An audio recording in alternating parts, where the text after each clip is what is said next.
इस ऋषि दयानंद के अनुयायियों ने और विशेषकर जो सत्यार प्रकाश को बेचकर रोजी रोटी कमा रहे हैं उनको उनके पेट में दर्द हो गया।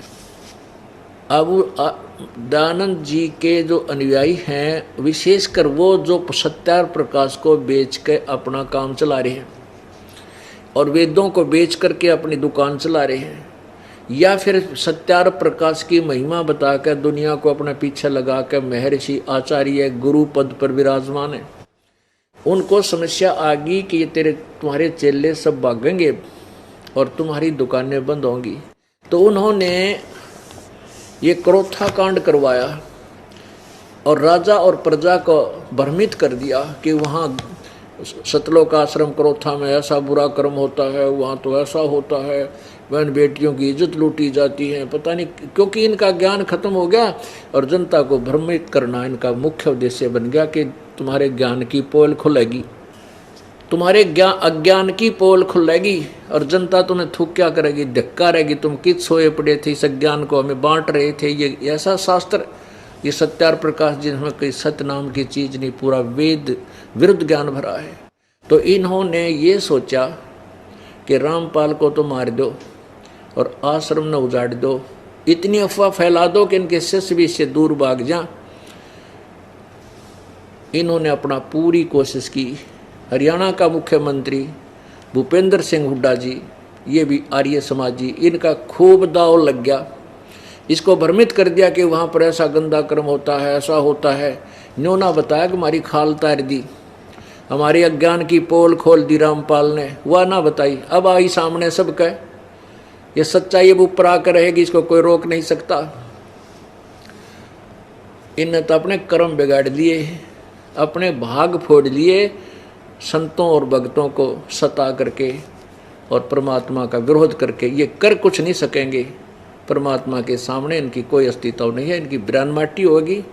इनके घर में वो दुख दिखा, मैं बद्दुआ नहीं दे रहा, क्योंकि आम के पेड़ के कांटे नहीं होते, संत कभी बद्दुआ नहीं दे सकते, ना उनकी बद्दुआ लग गए। लेकिन जैसे कर्म तुमने किए हैं उनको भोगना पड़ेगा, क्योंकि तुम्हारे पास वो पाप काटने की दवाई को ना, पाप भी हमारे से कटेंगे। यहाँ का नाक रगड़ेंगे, उपदेश लेंगे, भक्ति करेंगे, तब वो पाप भी उनके इसी दरबार में कटेंगे। तो उन किए हुए कर्मों का भोग इनके ऊपर इतना भयंकर होगा, आपके सामने दिखा दूंगा। जो ये जिन हमारे साथ विरोध किया है और परमात्मा के मार्ग में बाधा की है, उनकी वो दुर्गति होगी, दुनिया सामने उंगली टेक टेक कहा करेगी इन्होंने वो जुल्म किए थे, आज देखो इनके घरों में क्या हो रहा है।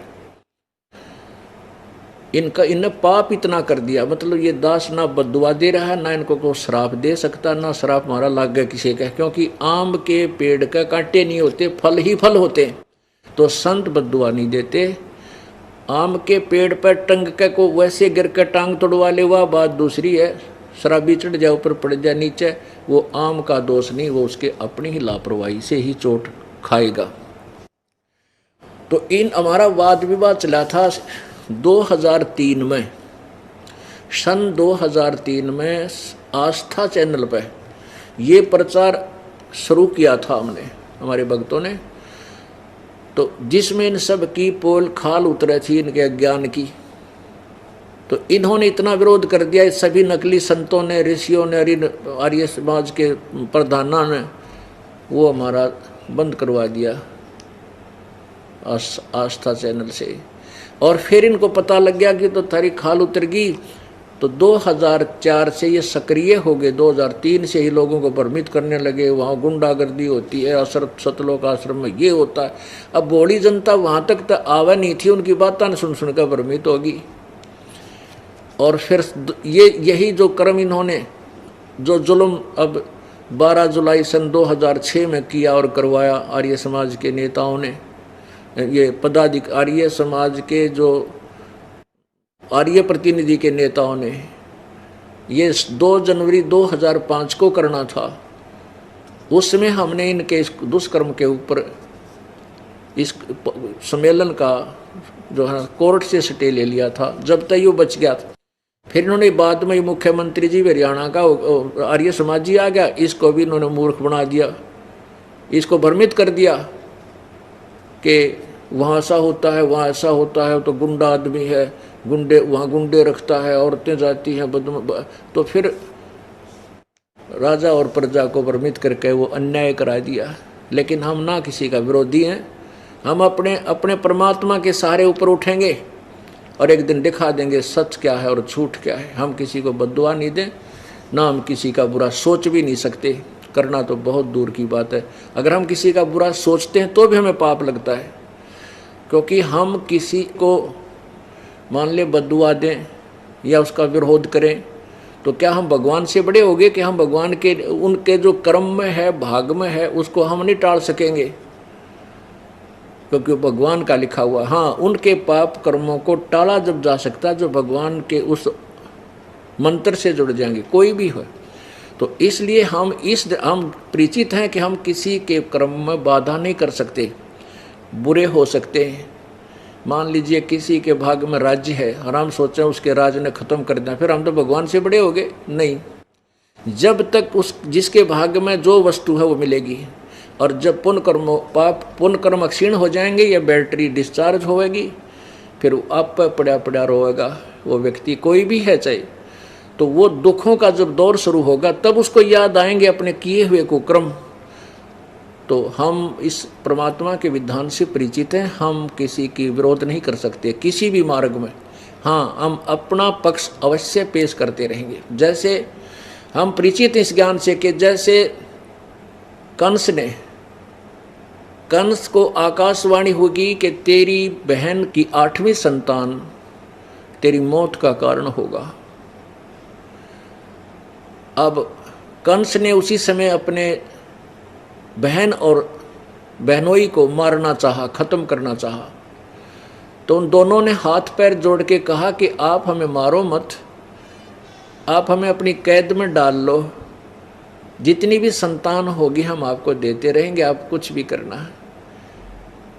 इस बात पर कंस प्रसन्न हो गया, अपने बहनोई और बहन को जेल में डाल दिया, और 7 संतान हुई, 8 हुई, तो उसने अपने हिसाब से उन 8 की 8 संतानों को मार दिया। फिर आकाशवाणी 8वीं संतान जब उसने मारना चाहा, वो जमीन पर पटकी, वो आकाश में उड़ गई, लड़की थी 8वीं भी, और कहा था कि 8वां लड़का होगा वो मारेगा तुझे। तो आकाशवाणी हुई कि तेरे मारने वाला पैदा हो चुका है, जन्म ले चुका है। अब उस कंस ने, कोई बुद्धिमान होता उसकी अकल ने ठिकाने लाता, कोई संत कहता कि यदि तू भगवान की आकाशवाणी को सत्य मानता है तो तू कैसे परिवर्तन कर सकता है उसमें, तू तो पाप इकट्ठे कर रहा है। लेकिन ऐसी सलाह देने वाला उस राजा के पास नहीं था। तो उसने क्या आदेश दिया, मंत्रियों ने सलाह दी कि आसपास के नवजात शिशुओं को मरवा डालो। इसे सलाहकार थे उस कंस के। तो कंस ने कहा बिल्कुल सही है, आसपास के क्षेत्र के को 2 वर्ष के 6 महीने के नवजात शिशु आज ही पैदा हुआ है, कोई तो 8-7 वर्ष के बालकों तक को सबको कत्लेआम करवा दिया उस पापी ने। और वो मरा भी फिर 8वीं संतान से ही मारा गया, और वो पाप इकट्ठे कर लिए, उसने अपनी जान नहीं बचा सका। पुण्यात्माओं, हम परमात्मा के विधान से परिचित हैं कि कंस ने कितने पाप किए। जैसे देवकी और वासुदेव को जब कैद में बंद किया, प्रथम संतान हुई, 8 संतान हुई, तो कम से कम 10 वर्ष 16 वर्ष तो लग गए होंगे, 1-1, 2-2 वर्ष के अंतर में। और भगवान कृष्ण जी भी 16, 17, 18 वर्ष के हो गए थे जब कंस को मारा। यानी कंस के पूर्व जन्म के पुण्यों से वो 36, 32, 33 वर्ष राज भी धड़ाके से करता रहा, नो प्रॉब्लम थी। और जब उसके पाप सामने खड़े हुए तो उसकी वाह बिरान माटी की। और किस उपमा से उसको याद किया जाता है? उस कंस को सर्वविदित है, एक राक्षस की पदवी को प्राप्त करके गया और पाप इकट्ठे कर गया, और उसको बदल नहीं सका विधान को। भगवान का विधान था कि तेरी मृत्यु होगी 8वीं संतान से, और उसको एक तरफ से आकाशवाणी को सत्य मान रहा है, फिर भगवान से बड़ा मान लिया अपने आप को उसने कि मैं ऐसे कर दूंगा मेरी जान बच जाएगी ऐसे। जब भगवान ने कह दिया तो फाइनल है वो। प्रार्थना करते रहना चाहिए था, हाथ जोड़े बैठा रहना चाहिए था, भगवान कब सी आओगी मेरी मौत, उससे पहले मैं कोई पुण्य कर लूँ, अच्छे काम कर लूँ। लेकिन नहीं, संत बिना ये ज्ञान मिला कहाँ से। तो पुण्यात्माओं, ये पाप अक्षमा नहीं होते। तो ये जो विरोध हमारा किया गया, इस दास ने समाचार पत्रों में ये सब कंप्लीट इनकी फोटो कॉपी लगा दी कि दयानंद ये कहे और वेद ये कहते हैं। और दयानंद खुद कहता है कि वेद जो है इसमें सत्य ज्ञान लिखा है। ये देखिएगा, ये यजुर्वेद, ये देखो, वेद सब सत्य विद्याओं का पुस्तक है, महर्षि दयानंद। अब ये तो ये ठीक बोल रहा है कि वेद में जो लिखा वो सत्य है, और सत्यार प्रकाश में क्या लिखा फिर वो असत्य है। वेद कहते हैं भगवान घोर पाप काट दे, और तेरा सत्यार प्रकाश में लिख रहा है कि वो पाप नहीं काटता। तो वेद सत्य है तो सत्यार प्रकाश क्या है, ये असत्य है।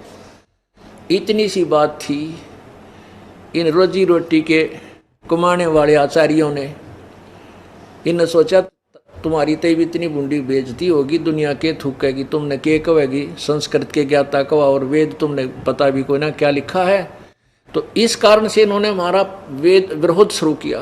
पहले तो समाचार पत्रों में वाद प्रतिवाद हुआ, वो तो अच्छी बात थी, लेकिन ये झूठे इतने हैं। उसमें कहते थे कि जो रामपाल ने लिखा है कि 8वें यजुर्वेद के 8वें अध्याय के 13वें मंत्र में पाप काटने का लिखा, कहते तो मित्र के बारे में लिखा है, भगवान के बारे में नहीं। अब जन साधारण तो इतना प्रभावित है इस दयानंद जी की थ्योरी के सुनी सुनाई महिमा से कि महर्षि दयानंद जैसा विद्वान नहीं, वेदों का ऐसा उनके सिवा वेदों का जानने वाला नहीं। तो इस कारण से जन साधारण के मन में यह बात घर करी रही कि रामपाल तो संस्कृत नहीं जानता, और दयानंद जी संस्कृत के विद्वान पुरुष थे, वो ही वेदों को सही जान सके, इसलिए रामपाल झूठ बोल रहा। तो यह जचगी जनसाधारण का। तो इस अज्ञान को हटाने के लिए दास ने प्रोजेक्टर का सहारा लिया कि आपको आँखें दिखा दूं कि दास आज तो सब शिक्षित हैं, अनुवाद ये करके गए हुए हैं, इसमें संस्कृत की हमें जरूरत है कौन पढ़ने की, और कहीं त्रुटि है तो हम संस्कृत में भी देवनागरी लिपि है, हम उसको पढ़ भी सकते हैं, शब्दकोश से मिला भी सकते हैं, उसका अनुवाद स्वयं भी कर सकते हैं, क्योंकि हमारे पास तत्व ज्ञान है। तो पुण्यात्माओं, फिर इन्हें देखा कि तो किसी तरह काबू में नहीं आता, तो फिर सोचा आश्रम नष्ट करो और इसको बर्बाद कर दो, इतनी झूठ बोल दो कि जनता इनसे नफरत करे, इनके शिष्य भी भाग जाएं। फिर इनको पता नहीं था कि मैंने ऐसे रंग में तोते की तरह रटा रखे मेरे बच्चों को, ये पृथ्वी इधर से उधर हो सकती है, ये मेरे से दूर नहीं हो सकेंगे, क्योंकि ऐसा ज्ञान पृथ्वी पर है ही नहीं, ये जाएंगे कहाँ। बंदी छोड़ दयाल जी तुम तक हमारी दौड़े, जैसे काग जहाज का भाई सूझे और नठोर। तो इस ज्ञान के समझने के बाद ऐसी दशा हो जाती है भक्तात्मा की कि जैसे समुद्री जहाज के अंदर काग बैठकर चले जाते थे कौवे बहुत दूर तक, सुबह उनको पत्थर मारकर उड़ा दिया करते थे जहाज के चालक, ये देखने के लिए कि हम अपने जहाज की दिशा ठीक जा रहे हैं या नहीं। क्योंकि कौवे में एक विशेष गुण दिया प्रभु ने कि वो रात्रि के समय, शाम के समय जहाँ से चला था, सारी रात चल करके आगे सुबह दिन के समय वो फिर उसी तरफ गति करता है, फ्लाई करता है जहाँ से वो चले थे। इससे वो अपनी दिशा का आइडिया लगा लेते थे जहाज के चालक कि हम ठीक चल रहे हैं, हमारा दिशा सूचक ठीक काम कर रहा है या नहीं। तो फिर उन्होंने जो कौवे को उड़ा दिया था अपनी दिशा चेक करने के लिए, वो कुछ देर तो उड़कर चल लेता है, फिर उसने देखता जहाँ देखकर समुद्र ही समुद्र है, समुद्र ही पानी ही जल है, तो उसको कहीं और ठिकाना बैठने का दिखाई नहीं देता, वापस उस जहाज पर आकर ही वो बैठ जाता है। तो ऐसे परमात्मा कबीर जी कहते हैं कि जब आपको ये तत्व ज्ञान हो जाएगा, जब आपकी आत्मा से पुकार ये ऐसे निकलेगा कि हे बंदी छोड़ दयाल जी तुम लग हमरी दौड़, और जैसे काग जहाज का अब सूझ जाए और निठोर।